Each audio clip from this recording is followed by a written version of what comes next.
Ahí sí. Y lo que tenemos hoy día, ya seguimos caminando en el desierto mirando hacia la tierra prometida, ¿ya? Y por supuesto que todo lo que sucede en el desierto nos habla de cosas que también nosotros estamos viviendo hoy. Este es nuestro desierto, ¿ya?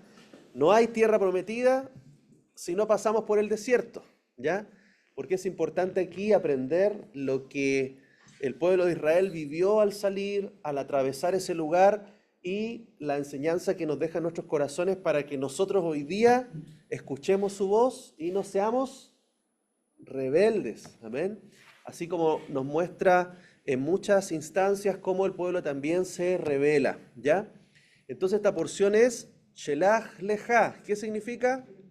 Envía tú, amén. Y está en Números 13:1 al 15:41, ¿ya? Así que vamos a leer, a ver cómo lo hacemos.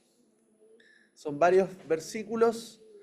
Le vamos a pedir a los jovencitos ahí desde Mateo, ya.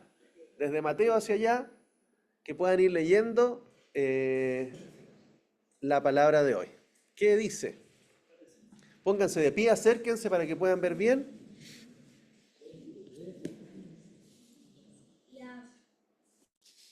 Y hablaron a toda la asamblea de los hijos de Israel, diciendo: la tierra que exploramos es una tierra buena en gran manera.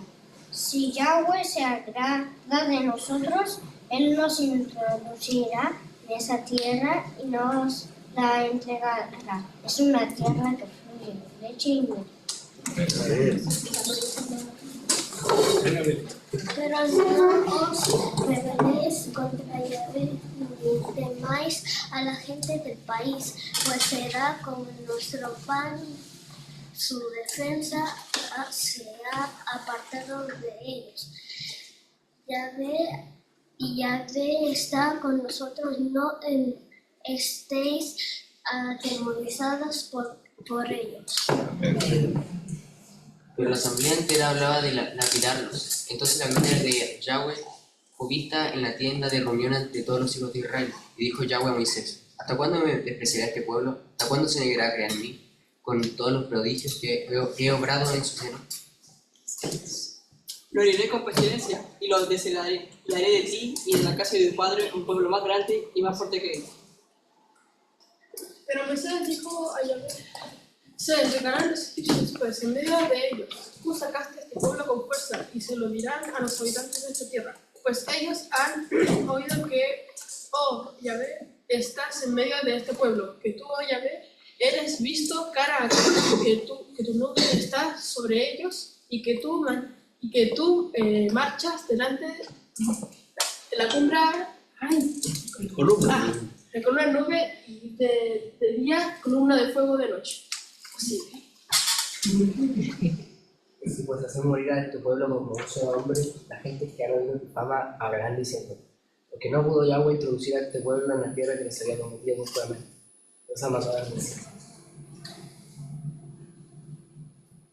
Ahora Yahweh, engrandezcase tu poder, tal como hablaste diciendo: Yahweh, lento para la ira y grande en misericordia, que carga con la iniquidad y la transgresión, pero de ningún modo tiene por inocente al culpable, y visita la iniquidad de los padres sobre los hijos, sobre terceros y cuartos. Perdona la iniquidad de este pueblo, según la grandeza de tu misericordia, conforme has cargado con este pueblo desde Egipto hasta aquí. Y Yahvé dijo, lo perdono conforme a tu palabra.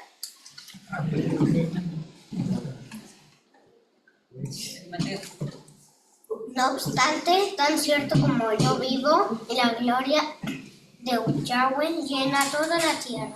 Todos los hombres que vieron mi gloria y mis señales que hice en Egipto y en el desierto, y aún así me provocaron ya 10 veces y no oyen mi voz, no verán la tierra sobre la cual juré a sus padres. Todos los que me despreciaron no la verán. Por a mi siervo Caleb por cuanto hubo otro espíritu en él y fue íntegro con lo introduciré en la tierra donde entró y su descendencia tomará posesión de ella, aunque el amalecita y el cananeo habiten en el valle. Regresad mañana y marchad al desierto por el camino del Mar Rojo. Amén. Amén. Bien, hasta ahí entonces tenemos la porción de hoy, tercera aliyá, ¿ya? El ciclo anterior estuvimos revisando la segunda aliyá, ¿ya? Que es la segunda parte de esta parashá, ¿vale? Así que, sí, están los chicos. Eso es.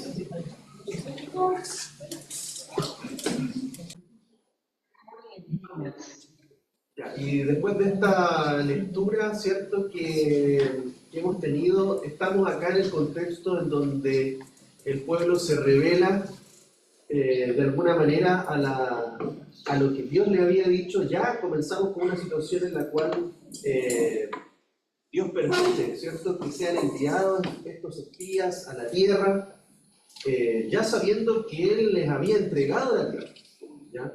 Entonces ahí vemos la primera situación en la cual el pueblo ya duda y manda primero a ver, ¿cierto?, pensando de que de alguna manera era la estrategia que se realizaba cuando se iba a conquistar un lugar. Primero mandar espías, mandar a observar las condiciones y luego prepararse. Pero Él les había dicho que Él iba a estar con ellos, que Él les había entregado la tierra, y es ahí donde esta porción empieza y Dios le dice a Moisés: envía tú, ¿ya? Porque vemos claramente que Dios no envió, ¿ya? Él no dio la orden, no nace de Él dar la orden de enviar espías, sino que eso nace del pueblo y de alguna manera es una petición que Moisés levanta delante de Él. Entonces por eso le dice Shelach lecha, envía tú. La primera y segunda aliyá vemos también entonces cómo el pueblo empieza a escuchar el reporte de 10 de los 2 espías y comienzan a tener temor, comienza a entrar duda, incredulidad, quieren retroceder, quieren volverse a Egipto, y es ahí donde aparece, ¿cierto?, la voz de Josué y Caleb alentando al pueblo a que crean, ¿ya? Entonces el versículo 11 dice: y dijo ya a Moisés: ¿hasta cuándo me despreciará este pueblo? ¿Hasta cuándo se negará a creer en mí, con todos los prodigios que he obrado en su seno? Entonces todo este conflicto tenía una causa que era la incredulidad. Entonces llegamos a un momento, después del transcurso desde Egipto hasta ya el borde, o sea, ya estábamos en el límite de entrar a la tierra, y ocurre este último episodio. Entonces aquí vemos la falta de fe. Como hemos aprendido, la fe se basa ¿en qué? En 3 cosas.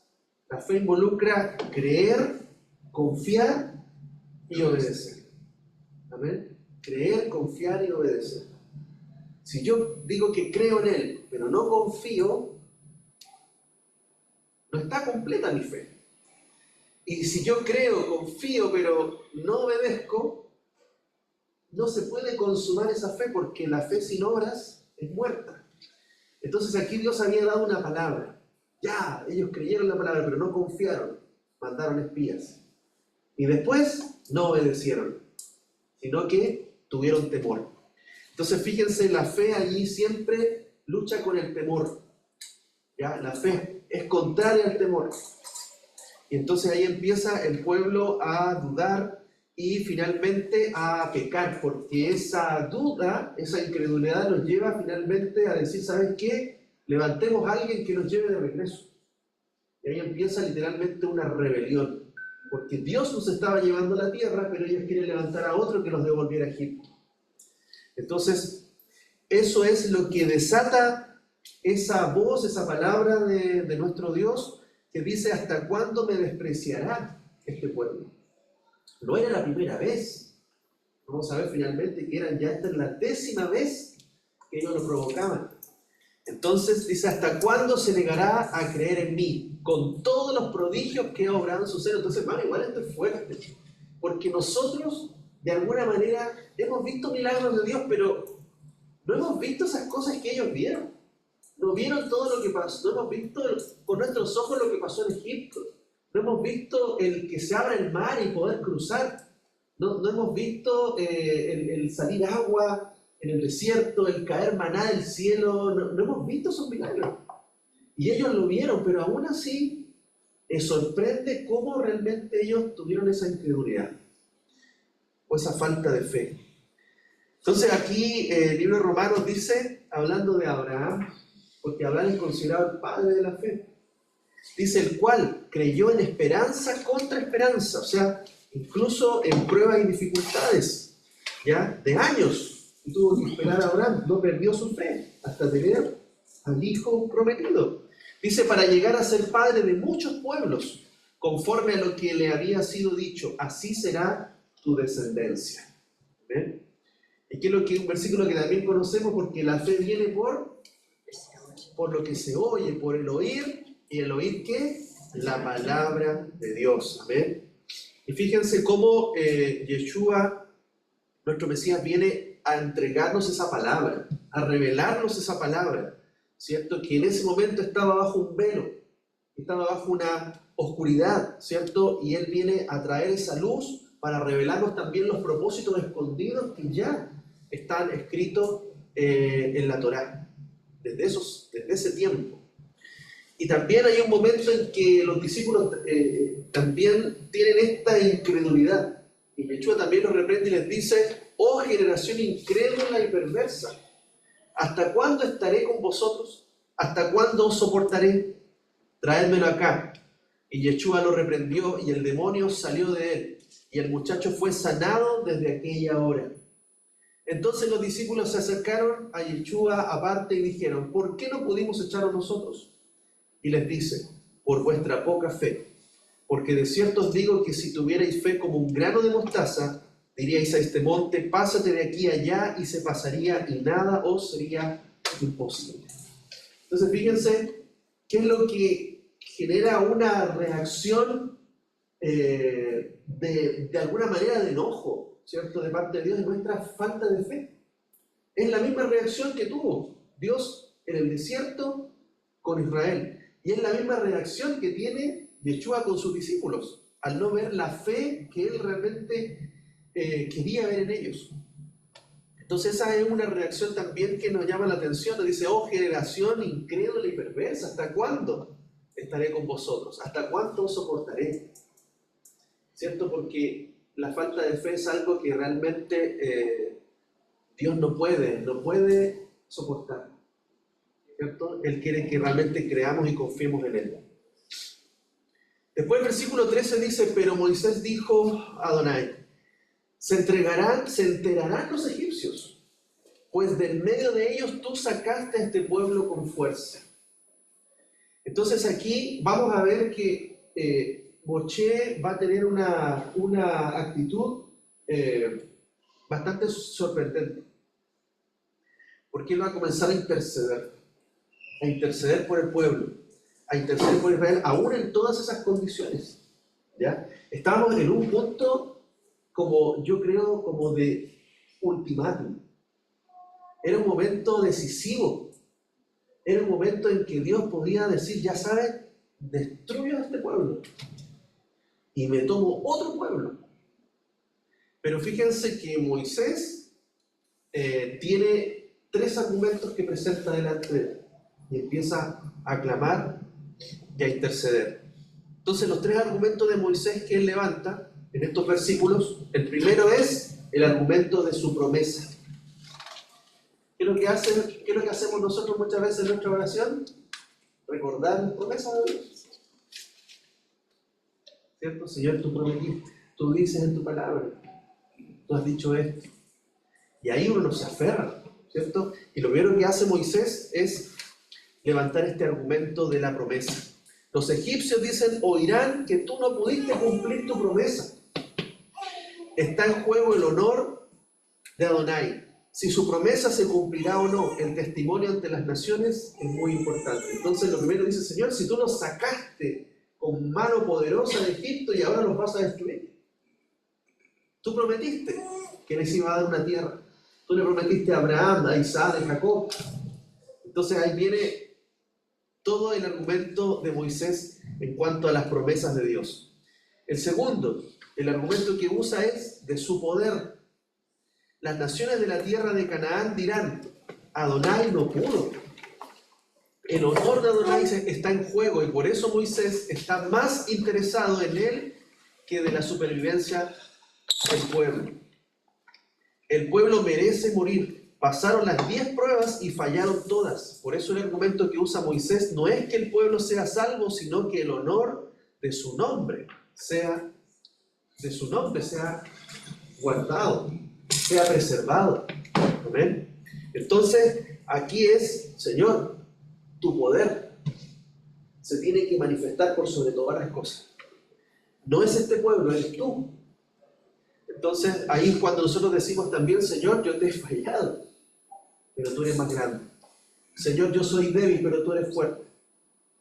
Señor, yo he caído, pero tú eres poderoso para levantarme una vez más. ¿Amén?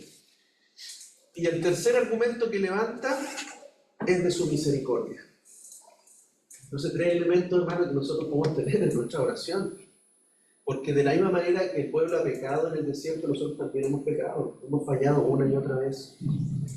Y cuando nosotros realmente viene un arrepentimiento y viene un clamor, levantar, ¿cierto?, las promesas de Dios, el poder de Dios ante mi debilidad y levantar su misericordia va a ser determinante para que se produzca un cambio.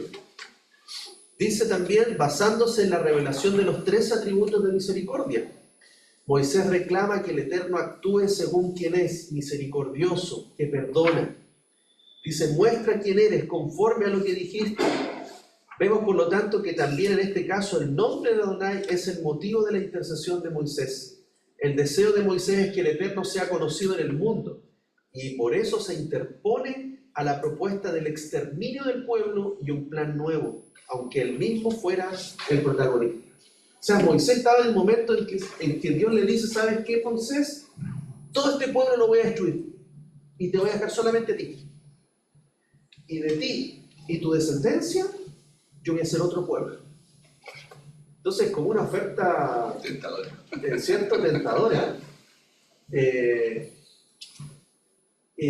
yo realmente creo que muchos de los comentaristas ven realmente en Moisés un ejemplo tremendo de humildad, de alguien que prefiere darse, renunciar a él mismo, que ser él, ¿cierto?, quien tome un lugar de importancia.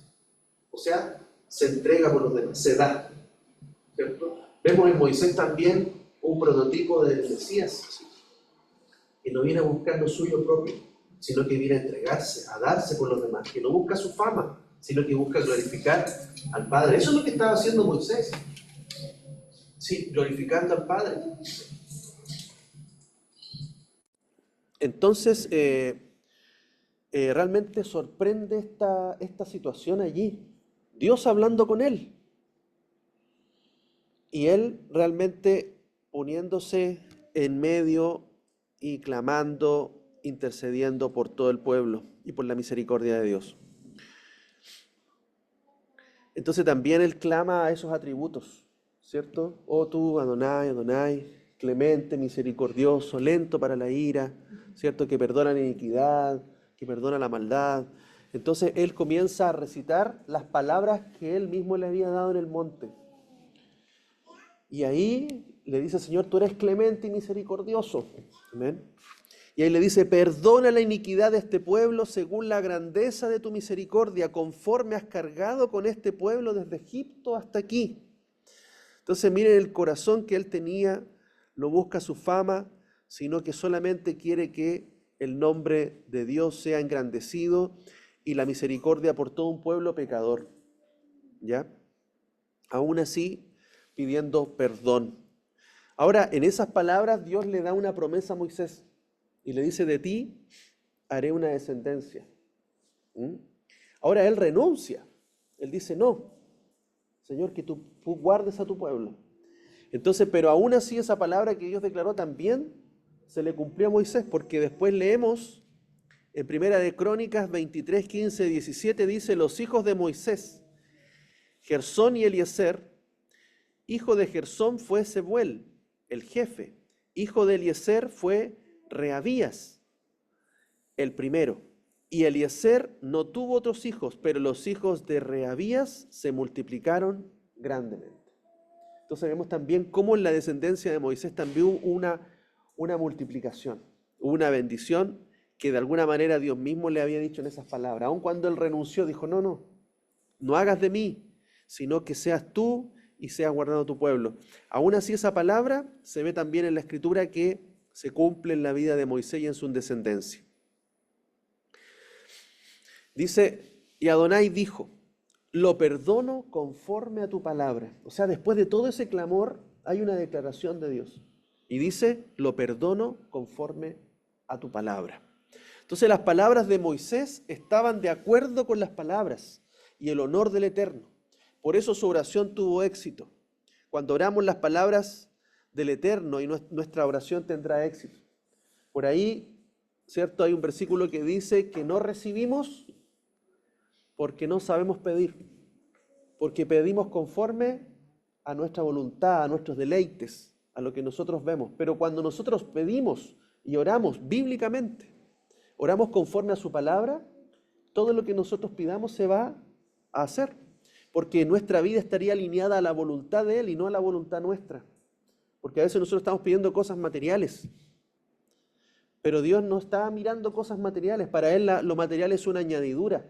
Es algo que viene por consecuencia, como resultado. Entonces está mirando cosas más profundas y cuando nosotros, mientras más conocemos de su palabra, nuestra oración es más bíblica. Mientras más leemos su Torá, sabemos cómo orar y cómo pedir. Y esa oración se va a hacer en nuestra vida. Amén. Entonces qué importante es estudiar la Torá. Dice 1 de Pedro 4:11, si alguno habla conforme a las palabras de Dios. Si alguno ministre conforme al poder de Dios, al poder que Dios da, para que en todo Dios sea glorificado por Yeshua HaMashiach, a quien pertenecen la gloria y el imperio por los siglos de los siglos. Amén. Entonces, si alguno hable conforme a la Torá, hable conforme a la palabra. Si alguno sirve, también tenemos que servirlo conforme a su poder. Entonces, una vida en palabra, en acciones alineadas a su voluntad. Eso es lo que el Padre quiere.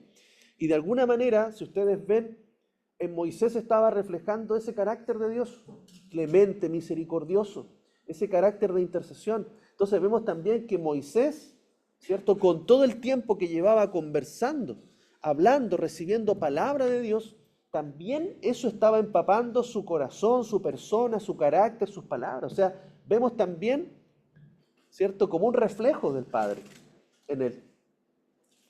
Vemos como un hombre, ¿cierto? Que estaba reflejando lo mismo que había recibido de Dios. Lo mismo que había recibido, las mismas palabras que había recibido de él las estaba hablando. Entonces, qué importante es cuando uno se llena de la palabra. Por eso la fe, creer, confiar y obedecer, vienen por el oír la palabra de Dios. Entonces, mientras más escuchamos y recibimos de su palabra, también nuestras acciones y nuestra voz va a estar alineada a su voluntad. Después dice, aquí Dios también declara, dice, no obstante, tan cierto como yo vivo y la gloria de Adonai llena toda la tierra. Entonces aquí vemos de que hay una palabra también de promesa, que la tierra sería llena de su gloria. ¿Cuándo va a ocurrir esto? Cuando el Mesías regrese. Cuando el Mesías regrese, va a ser toda la tierra transformada y llena de su gloria.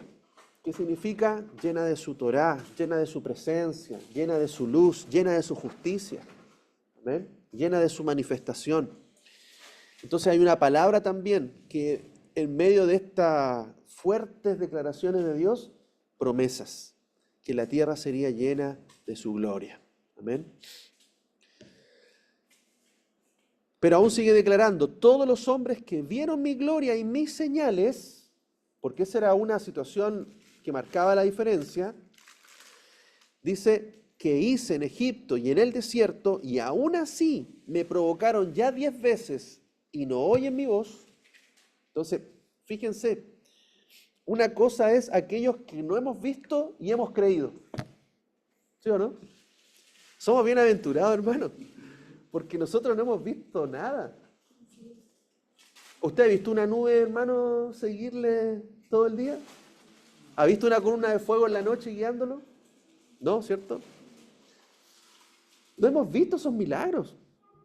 Entonces, más bienaventurados los que no vieron y creyeron.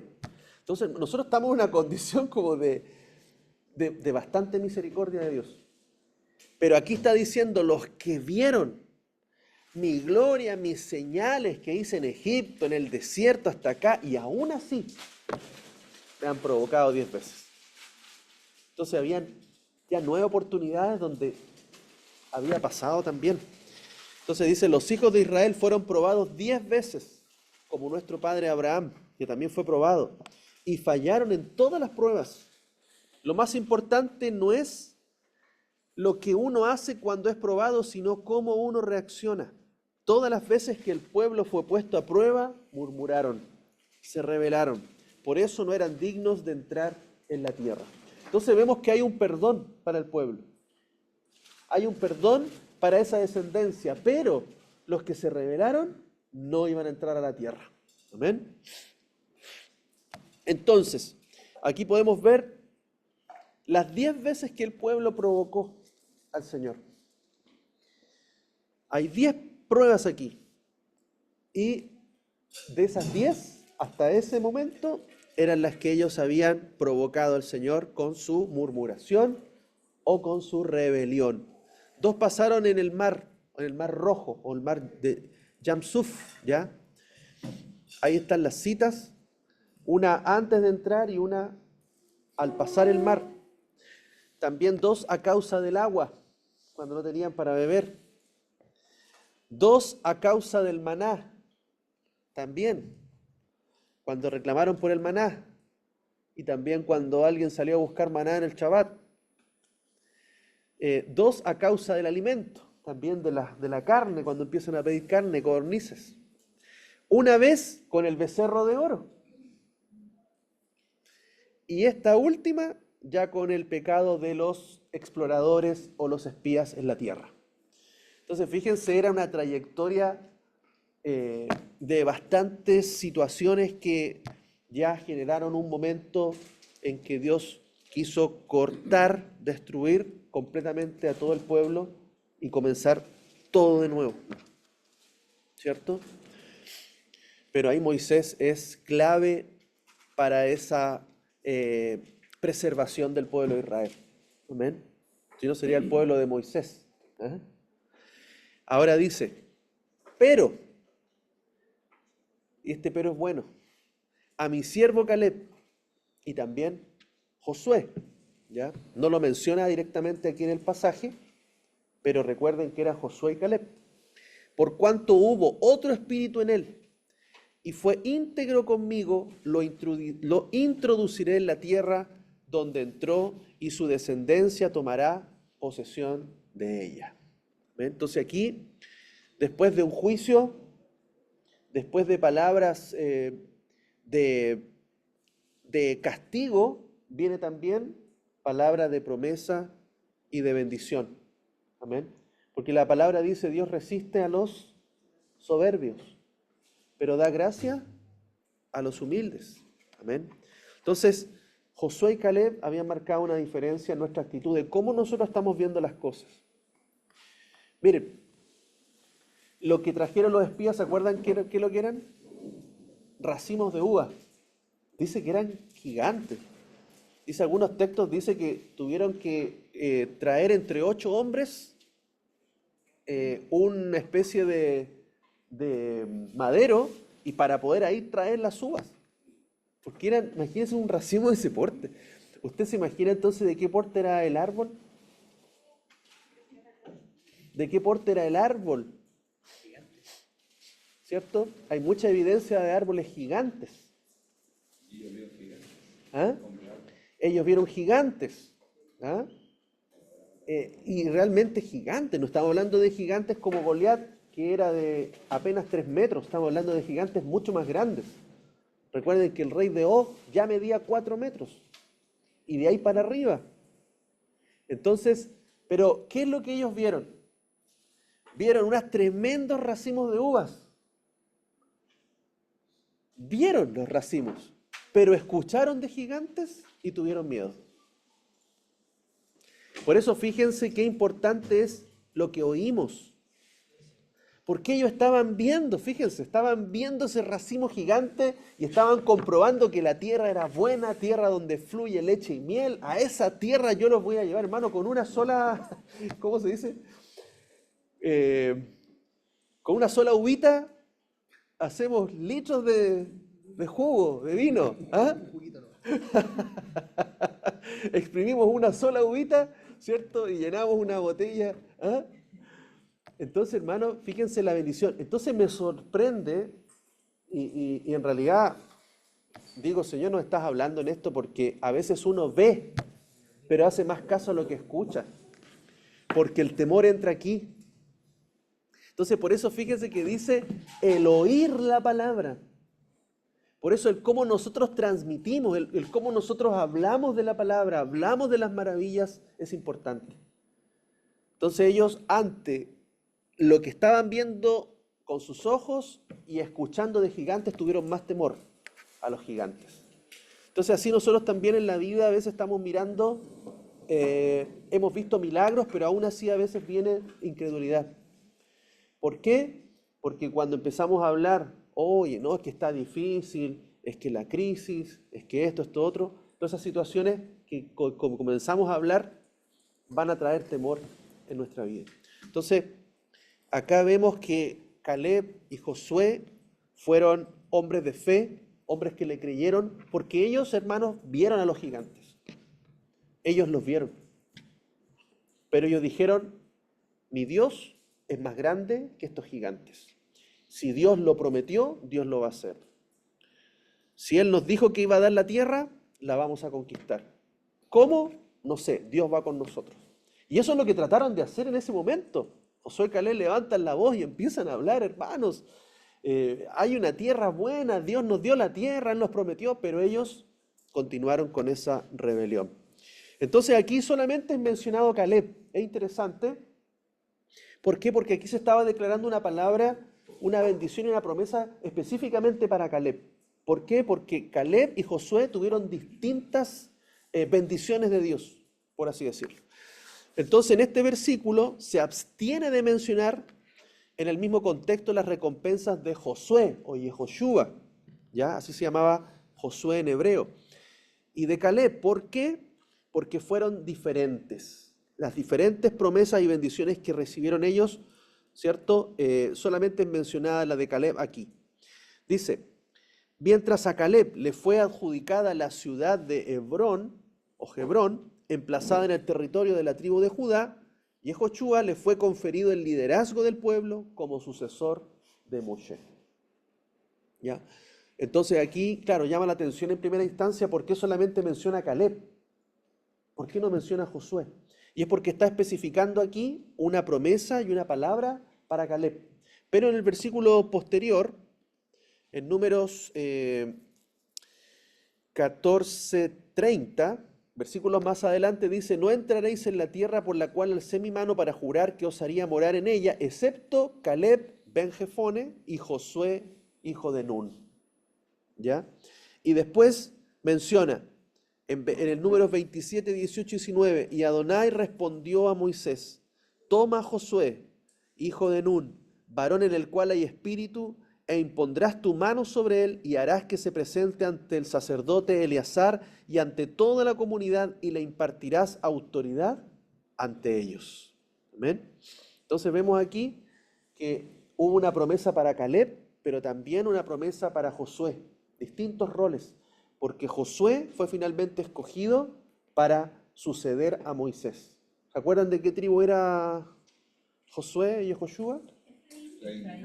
La tribu de Efraín. ¿Y Caleb? De la tribu de Judá.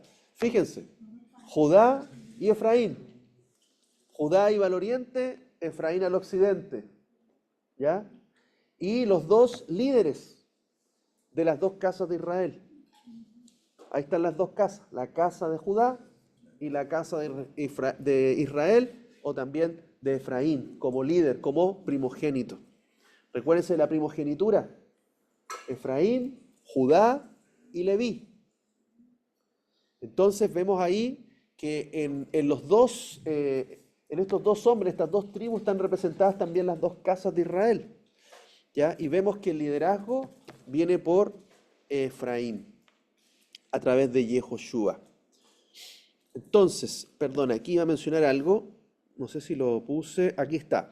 Dice, además, Yehoshua recibió la parte del mundo venidero, correspondiente a los 10 espías transgresores, lo que está insinuado en el nombre Yehoshua, o Josué, que originalmente era Oshea. El valor numérico de esta letra Yud, adicional del nombre Yehoshua, es 10. Entonces, ¿qué significa? ¿Cómo se llamaba Josué primero? Oseas, o Oshea, que significa salvación. Pero, ¿qué se le agrega? Una Yud. ¿Y la Yud cuánto vale en hebreo? 10. ¿Ah? Interesante. Entonces queda como Yehoshua. ¿Y eso qué significa? Ya es mi salvación. ¿Ah? O la salvación viene de ya. Entonces, en el número 10 también, hermano, vemos algo bien significativo, las 10 tribus. Las 10 tribus de la casa de Israel, o de Efraín. Entonces vemos en Yehoshua un prototipo nuevamente del Mesías. Porque el Mesías es el único que nos va a introducir a la tierra prometida. Amén. Y Jesús, Yeshua, declaró, no he venido sino por las ovejas perdidas de la casa de Israel. ¿Cuántas son? 10 tribus. Amén. Entonces vemos también allí de que Yehoshua también va a ser quien representa esas 10 tribus, ya, que va a provocar la unidad de las dos casas de Israel, que solamente va a ocurrir, hermanos, cuando Yeshua regrese. Él, como Josué o como Yehoshua, va a introducirnos en la tierra prometida, o lo que sería para nosotros el milenio. Amén. Finalmente, Yeshua declaró, Mateo 28 dice, se acercó y les habló diciendo, toda potestad, todo poder me fue dado en el cielo y en la tierra. Y vemos finalmente en Apocalipsis, entonces oí una gran voz en el cielo que decía, ahora ha venido la salvación, el poder y el reino de nuestro Dios y la autoridad del Mesías, porque ha sido lanzado fuera el acusador de nuestros hermanos, el que los acusaba delante de nuestro Dios día y noche. Amén. Entonces, cuando el Señor regresa, viene con poder, con gloria, para introducirnos en una tierra prometida, así como Josué con poder. ¿Qué es lo que hizo Josué? Conquistar, pelear, destruir y tomar posesión de la tierra. Así también Yeshua viene para tomar la tierra, para introducirnos en ella, para unir las dos casas de Israel y para traer el cumplimiento de las promesas que ya en este tiempo en la Torá estaban siendo anunciadas. Amén. Amén. Hasta ahí. Shabbat Shalom. Es cortita la parashá, o sea, la porción que estamos viendo hoy día. Amén.